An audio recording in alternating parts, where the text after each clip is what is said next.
Cabinet ఆమోదం తెలపడం జరిగింది. మొదటిగా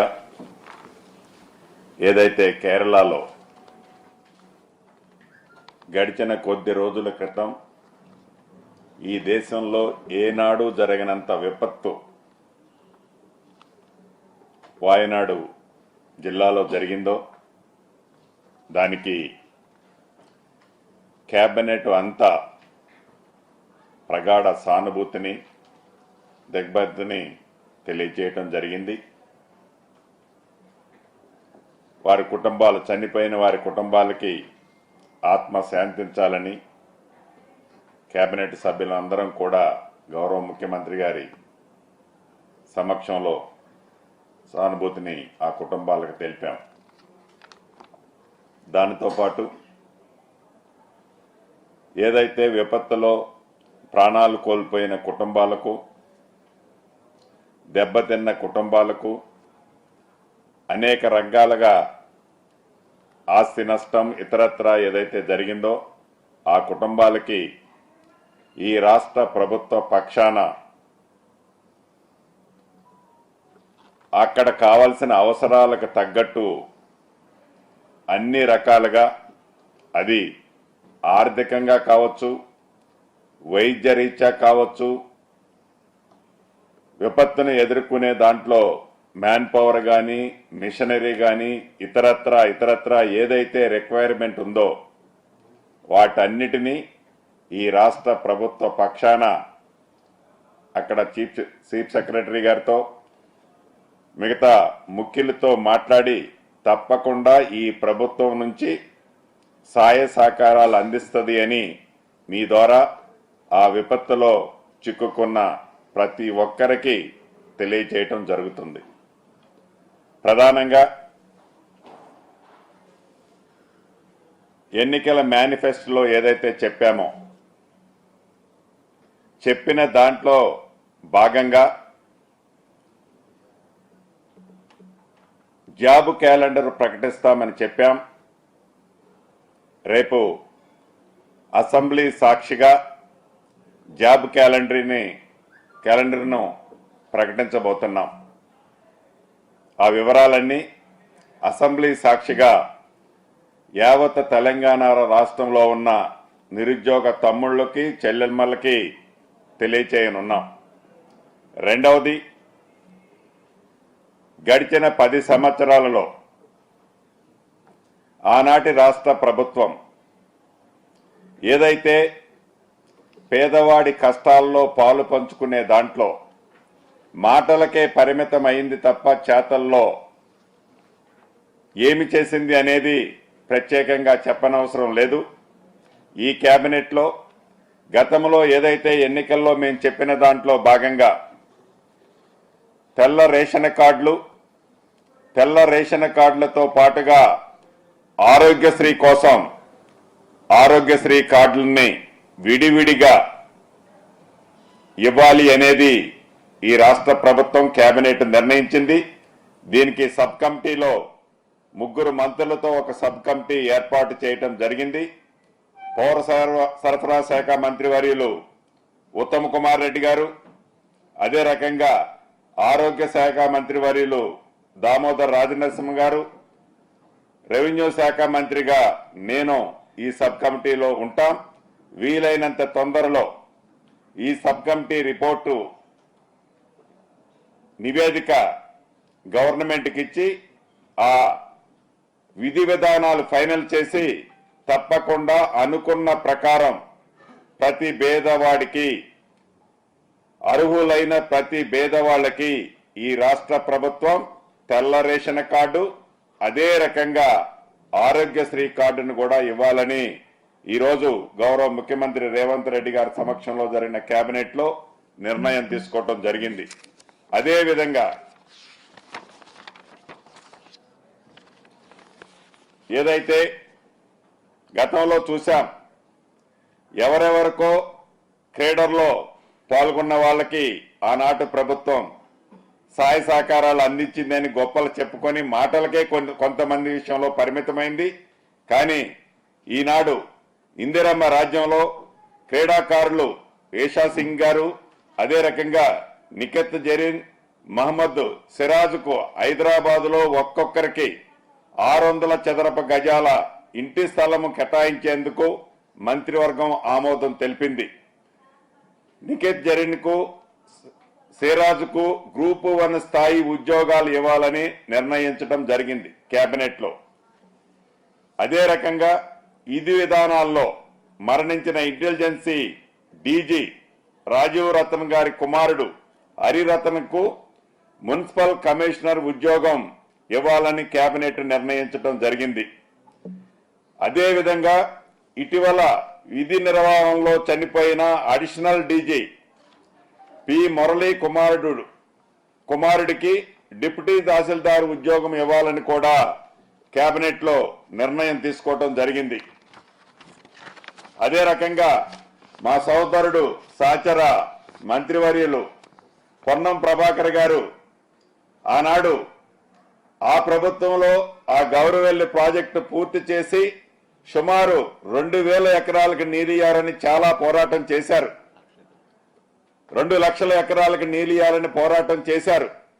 కానీ ఏది పోరాటం చేసినా ఆర్భాటాలే చేసింది తప్ప ఆనాటి ప్రభుత్వం నిజంగా రైతన్నులు ఆదుకునే దాంట్లో వారి చిత్తశుద్ధి ఏందో మనకి తెలియంది కాదు. ఈనాడు ఈ Gouravelli project left canal, right canal ని కంప్లీట్ చేయటం కోసం ఆనాడు వాళ్ళు ఏదైతే ఆర్భాటంగా శాంక్షన్లు చేసిన ఎస్టిమేట్లలో ల్యాండ్ ఎక్విజిషన్ లాంటి కాంపోనెంట్లు కూడా పెట్టకుండా ప్రాజెక్టులు కేవలం వర్కుల కోసమే పెట్టిన సందర్భం మనం చూశాం.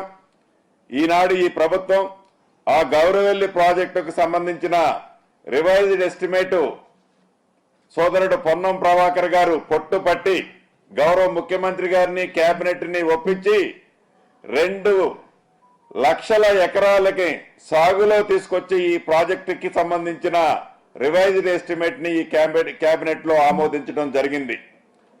అదే రకంగా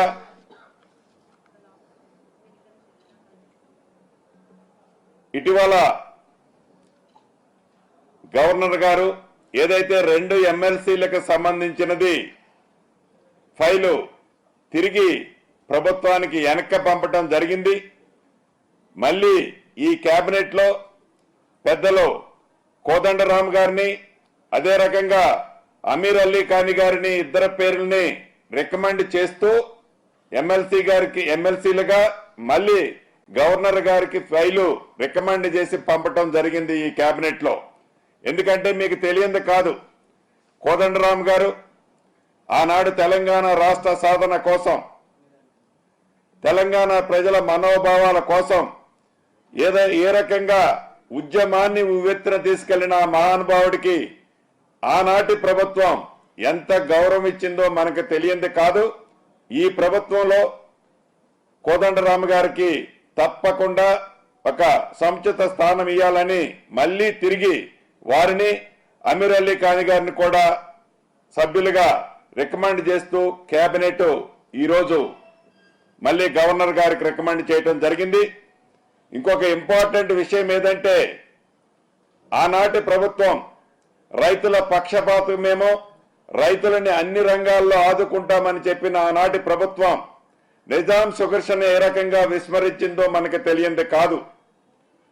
ఈ ప్రభుత్వం వచ్చిన తర్వాత ఈ నిజాం షుగర్స్ ని రివైవ్ చేయడానికి పెద్దలు శ్రీధర్ బాబు గారు చైర్మన్ గా ఒక సబ్ కమిటీని వేసి ఆ సబ్ కమిటీ ఇచ్చిన రిపోర్టు ప్రకారం నిధులని 2 విడతలుగా రిలీజ్ చేసి దాన్ని రివైవ్ చేసే దాంట్లో ఈ ప్రభుత్వం చిత్తశుద్ధితో రివైవ్ చేయాలని, ఇచ్చిన డబ్బులతో పాటు ఇంకా ఏదైనా అవసరం ఉంటే దాన్ని సాయం చేయాలని ఈరోజు కేబినెట్ నిర్ణయించింది.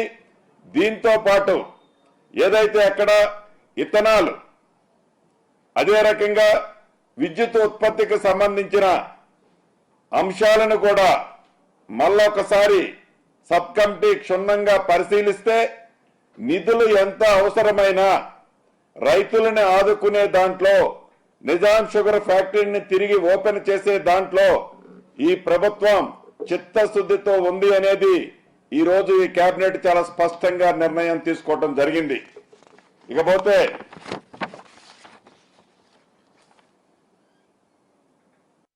ఏదైతే మూసీని ప్రక్షాళన చేసి ఈ హైదరాబాద్ వాస్తవ్యులకి ఈ ప్రభుత్వం యొక్క ప్రాధాన్యత, ఈ ప్రభుత్వం యొక్క చిత్తశుద్ధి ఎలా ఉందో మన బడ్జెట్ లో మీరు స్పష్టంగా చూశారు.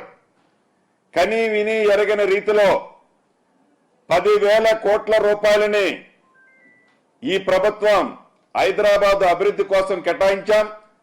దాంతో పాటుగా అదనంగా మూసీ రివర్ ను కూడా ప్రక్షాళన చేయాలి అనేది ఈ రాష్ట్ర ముఖ్యమంత్రిగా కేబినెట్ అందరూ కూడా అదే దృష్టితో పనిచేస్తుంది. ప్రధానంగా గోదావరి నీటిని మల్లన్న సాగర్, షామీర్పేట చెరువు నుంచి అక్కడ నుండి హైదరాబాద్ లో ఉన్న జంట నగరాల జలాశ్రయానికి ఉస్మాన్ సాగర్, హిమాయత్ సాగర్ కు తరలించేందుకు మంత్రివర్గం ఆమోదం తెలిపింది ఈనాడు. అంటే మల్లన్న సాగర్ నుంచి గోదావరి నీటిని షామీర్పేట చెరువు నింపి అక్కడ నుంచి ఉస్మాన్ సాగర్, హిమాయత్ సాగర్ కి తరలించి ఆ నీటిలో 15 టీఎంసీల నీటిని తరలించే దాంట్లో 5 టీఎంసీలు హైదరాబాద్ తాగునీటికి, 10 టీఎంసీలు నీరు హైదరాబాద్ పరిసర ప్రాంతాల్లో ఉన్న అన్ని చెరువులు, అదే రకంగా మూసీలో రెగ్యులర్ గా ఫ్రెష్ వాటర్ ఉండటం కోసం ఆ నీటిని వాడే విధంగా ఈ రోజు కేబినెట్ నిర్ణయం తీసుకోవటం జరిగింది. అంటే ఇంత క్షుణ్ణంగా ఈ రాష్ట్ర ప్రభుత్వం యొక్క ఆలోచన, ఈ రాష్ట్ర ప్రభుత్వం యొక్క పనితీరు, ఈ రాష్ట్ర ప్రభుత్వం యొక్క చిత్తశుద్ధి ఏంటి అనేది ఒక్కొక్కటి ఏదైతే ఈ రాష్ట్ర ప్రభుత్వం ఆలోచన ఉందో యుద్ధ ప్రాతిపదిక మీద ఈ ప్రభుత్వం చర్యలు ఏ రకంగా చేపడుతుందో యావత్ తెలంగాణ ప్రజలు గమనిస్తున్నారు. తప్పకుండా మీ సహాయ సహకారాలు ఇదే విధంగా ఉండాలని మనస్ఫూర్తిగా కోరుకుంటూ మిత్రులు పొన్నం ప్రభాకర్ రావు గారిని మాట్లాడాల్సిందిగా కోరుతున్నాను. ఈరోజు హుస్నాబాద్ ఎత్తైన ప్రాంతానికి, పీఠభూమి ప్రాంతానికి డిస్ట్రిబ్యూటరీ సిస్టమ్ కాలువలకు సంబంధించి 437 కోట్ల రూపాయల్ని బడ్జెట్ ఆమోదింపజేసినందుకు గౌరవ ముఖ్యమంత్రి గారికి, ఉప ముఖ్యమంత్రి గారికి, ఆర్థిక శాఖ మంత్రికి, అదేవిధంగా సహచర కేబినెట్ మంత్రులందరికీ, అధికారులందరికీ ధన్యవాదాలు. అక్కడి స్థానిక శాసనసభ్యుడిగా ఈ ప్రాజెక్టు 13వ తారీఖు 7/2007 నాడు ఆనాడు కీర్తిశేషులు రాజశేఖర రెడ్డి గారు శంకుస్థాపన చేశారు. 13వ తారీఖు 7వ నెల 2007. ఇలా 1 ఆగస్టు 2024, దాదాపు 17 సంవత్సరాలు గడిచిపోయినటువంటి పరిస్థితి. 17 సంవత్సరాల 2007 నుంచి 14 వరకు దాదాపు 70-80% పనులు టన్నెల్తో సహా హెడ్ వర్క్స్ సంబంధించిన అన్ని రకాల పనులు పూర్తయి, right side 44 kilometre canal, left side 14 kilometre సంబంధించి అన్ని కూడా జరిగి కాలువల ద్వారా చేయాల్సిన పరిస్థితుల్లో ఆనాడు తెలంగాణ రాష్ట్రం ఏర్పడి కేసీఆర్ గారు ముఖ్యమంత్రి అయిన తర్వాత మీ అందరికీ జ్ఞాపకం ఉండొచ్చు, కేసీఆర్ గారు మొదటిసారి ఆ ప్రాంతానికి వచ్చినప్పుడు అక్కడనే ఇన్ని రోజులు ఆంధ్రప్రదేశ్ ఉండే, ఇప్పుడు తెలంగాణ రాష్ట్రం వచ్చింది, ఎవడడ్డం వస్తారో చూస్తా, ఇక్కడనే కుర్చీ చేసుకొని కడతా అన్న ప్రాజెక్టు ఈ గౌరవేలు ప్రాజెక్టు మీకు జ్ఞాపకం చేస్తా ఉన్నాను. ఆ గౌరవేలు ప్రాజెక్టు 10 సంవత్సరాల పూర్తి కాలే. పూర్తి కాకపోతే దాని కెపాసిటీ పెంచినామని మళ్ళీ భూ నిర్వాసితుల సమస్య, సాంకేతికమైనటువంటి అనుమతులు తీసుకోలేదని ఎన్జిటి సమస్యను, అదేవిధంగా నిర్వాసితులతో సామరస్యంగా పరిష్కారం చేయాల్సినటువంటి అంశాన్ని పోలీసుల ద్వారా, శాంతి భద్రతల సమస్య ద్వారా మిలిటరీలాగా అర్ధరాత్రి మహిళలను చూడకుండా దాడులు చేసిన సంఘటనలు మీ అందరికీ జ్ఞాపకం ఉండుంటాయి. మీకు జ్ఞాపకం ఉన్నా లేకున్నా అక్కడ స్థానిక ప్రజలందరూ కూడా ఇప్పటికి కూడా ఆ దెబ్బలో, కేసులో, ఆ రాత్రి నిరంకుశత్వంగా జరిగిన వ్యవహారానికి సంబంధించి అందరూ కూడా తెలుసు. అటువంటి పరిస్థితుల్లో ఈనాడు ముఖ్యమంత్రి, ఆనాటి పిసిసి అధ్యక్షుడిగా మార్చి 2వ తారీఖు 2023 నాడు ఆ ప్రాంతం లోపల మేమందరం కూడా ప్రాజెక్టు సందర్శనకు పోయి కాంగ్రెస్ అధికారంలోకి రాగానే ఈ ప్రాజెక్టును పూర్తి చేసే బాధ్యత అని చెప్పడం జరిగింది. దానికి అనుగుణంగా 2223 కిలోమీటర్లు కాలువల కొరకు సేకరించాల్సినటువంటి భూమికి సంబంధించి ఇప్పటికే సిద్దిపేట జిల్లా కలెక్టరేట్ కావచ్చు, మాకు హుస్నాబాద్ 3 జిల్లా కలెక్టరేట్లు వస్తాయి. ముగ్గురితో అనేక సందర్భాల లోపల క్షేత్రస్థాయి నుంచి సమావేశాలు నిర్వహించారు. దానికి సంబంధించిన ప్రతిపాదనలను ఇరిగేషన్ శాఖ అధికారులతో తెప్పించుకొని ఆర్థిక శాఖ, దాని తదుపరి ఇరిగేషన్ శాఖ గౌరవ ముఖ్యమంత్రిగా ఆమోదాలు పొంది వల్ల క్యాబినెట్ అంతా కూడా దాన్ని ఆమోదింపజేసిందంటే ఇది ఒక చారిత్రాత్మక నిర్ణయం. ఎందుకంటే మీ అందరికీ గతంలో హుస్నాబాద్ ఇది ఒక ఎత్తైన ప్రాంతంగా పీఠభూమిగా 2003లో రాజశేఖర రెడ్డి గారు పాదయాత్ర చేసినప్పుడు ఈ ప్రాంత రైతుల గుండె లబ్డబ్ అని కొట్టుకోదు, వరద కాలువ అని కొట్టుకుంటుందని చెప్పినటువంటి మాట జ్ఞాపకం చేస్తా ఉన్నా. అప్పటి నుండి ఈ ప్రాంత ప్రజల యొక్క ఆకాంక్ష, వాళ్ళందరూ ఆశీర్వచనంతో నేను శాసనసభ్యుడైన తర్వాత నాకు కూడా ఒకటే వాంఛ, చిరకాలంగా నేను ఆ ప్రాజెక్టు పూర్తి చేస్తేనే ఈ రైతాంగానికి న్యాయం చేసిన వాళ్ళు అవుతాం అనేటువంటి దాని మీద మొదటి నుంచి సింగిల్ ఓరియంటేషన్గా ఆ ప్రాజెక్టుకు సంబంధించి అంతర్గతంగా అన్ని రకాలుగా ఎక్కడెక్కడికి అవసరమైతే హుస్నాబాద్ శాసనసభ్యుడిగా మంత్రి ఉన్నప్పటికీ కూడా ఆ విధంగా ఆ యొక్క ప్రాజెక్టును ఈరోజు కార్యరూపం దాల్చుకున్నాం. దానికి సంబంధించి వెంటనే ఇప్పటికే భూసేకరణకు సంబంధించినటువంటి ఐడెంటిఫికేషన్ పెగ్ మార్కింగ్ అంటారు, అది అయిపోయింది. కాబట్టి దాని తర్వాత డ్రాఫ్ట్ నోట్ ఏదైతే సాంకేతికమైన కార్యక్రమాలు జరుగుతాయి. సో అందులో కొంత చిన్న చిన్న సమస్యలు భూ నిర్వాసితులకు సంబంధించి ఎన్జిటి సమస్యలకు కూడా నేను ఇక్కడ నుండి వాళ్ళందరూ కూడా కోరుతాను. ఇలా ఈ ప్రాంతానికి నా హుస్నాబాద్తో పాటు గన్పూర్ నియోజకవర్గానికి కూడా ఈ యొక్క నీరు అందుతుంది. కాబట్టి ఇది ఫేజ్ 7 కింద వరద కాలువతోటి లోయర్ మానేరు ద్వారా నీళ్ళు వచ్చే విధంగా ఇక్కడికి అన్ని రకాల వ్యవస్థ ఉంది. కాబట్టి జస్ట్ డిస్ట్రిబ్యూటర్ సిస్టమ్ను వచ్చి రాబోయే సీజన్లలో నీళ్లు అందించడానికి కృతనిశ్చయంగా పనిచేస్తాం. ఎప్పటికప్పుడు దాన్ని ప్రోగ్రెస్ను పర్యవేక్షించుకుంటూ పనిచేస్తాం. ఈ ప్రాంత రైతులందరికీ కూడా శుభాకాంక్షలు. ఎందుకంటే ఒక పక్క మొదటి దశ ₹1,00,000 ఇచ్చినప్పుడు మా నియోజకవర్గం రెండో నియోజకవర్గం లబ్ధిదారులలో మొన్న కూడా మా నియోజకవర్గంలో దాదాపు ₹93 కోట్ల వచ్చినాయి. మళ్ళీ ఇప్పుడు థర్డ్ ఫేజ్లో కూడా వస్తాయి. అక్కడ ప్రాంతం అంతా కూడా రైతాంగం మీద ఆధారపడి వెనుకబడ్డటువంటి ఓన్లీ వ్యవసాయం మీద ఆధారపడే రైతాంగానికి కాలువ ద్వారా నీళ్ళు వచ్చినట్టయితే ఈ యొక్క రైతులందరూ కూడా సంతోషంగా ఉంటారు. అది మా ఆకాంక్ష. కాబట్టి ఈ విధంగా ఒకవైపు రుణమాఫీ, మరొక వైపు కాలువల ప్రక్రియ జరుగుతున్న సందర్భంగా హుస్నాబాద్ ప్రాంత రైతాంగానికి అందరికీ కూడా శుభాకాంక్షలు తెలియజేస్తూ ప్రభుత్వంలో ఉన్న పెద్దలందరికీ మరొకసారి ధన్యవాదాలు తెలియజేస్తాను. డెఫినెట్ గా విత్ ఇన్ 1 month లోనే కమిటీ రిపోర్ట్ ఇస్తుంది. యాజ్ ఎర్లీ యాజ్ పాసిబుల్ చిత్తశుద్ధితో ఈ ప్రభుత్వం చేయాలని రెడీగా ఉందన్న. ఆల్రెడీ ధరణికి సంబంధించిన దాంట్లో ఏదైతే ఒక కమిటీని వేసామో కమిటీ రిపోర్ట్ ఇవ్వటం జరిగింది. రేపు అసెంబ్లీలో షార్ట్ డిస్కషన్ కూడా తీసుకొస్తున్నాం. మొత్తం అసెంబ్లీలో ఏం జరగబోతుందో రేపు చెప్పబోతున్నాం. ప్రభాకర్ గారు 17 ఏళ్ల సుదీర్ఘ కాలం తర్వాత గౌరవల్లి గడ్డపల్లి